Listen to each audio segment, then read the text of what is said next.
Hai, nama saya Nur Izzah binti Azmi.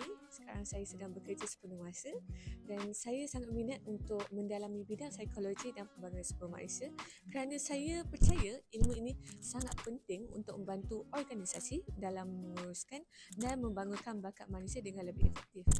Okey, saya memilih program part-time di Space UTM kerana ia merupakan satu benda yang fleksibel dan menawarkan pembelajaran yang praktikal sesuai dengan jadual kerja saya.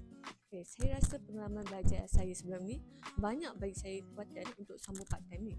Sebab masa study group, saya belajar macam mana nak cooperate dengan orang lain yang ada cara belajar dan fikiran yang berbeza. Itu ajar saya satu benda yang sangat penting, iaitu kita berkomunikasi dengan cara baik dan juga kerja berpasukan. Okey, yang saya rasa sangat berkaitan dengan bidang psikologi dan pembangunan sumber manusia, saya rasa pengalaman belajar ni bagi saya satu persediaan yang sangat baik untuk teruskan program part-time degree ni, sebab saya dah tahu macam mana nak manage masa dan juga macam mana nak cooperate dengan orang lain. Okay, saya bagi tips. Yang pertama, kita kena buat jadual belajar yang sibuk-sibuk tak apa.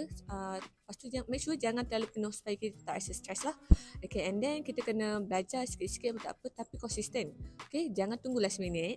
Okay, yang ketiga, cuba belajar waktu yang paling fokus. Sebagai contoh, lepas kerja ataupun weekend lah. Okay, yang keempat, pastikan sentiasa ada masa untuk rehat dan family supaya tak rasa terbeban.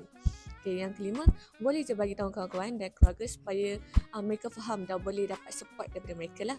Okay, bagi saya, program yang ditawarkan oleh Space UTM ni memberi peluang kepada orang yang tak berkesempatan sebelum ni untuk belajar, tapi sekarang dah ada dah. So, jom tunggu apa lagi? Jom sambung belajar di Space UTM. Okay, daftar sekarang tau.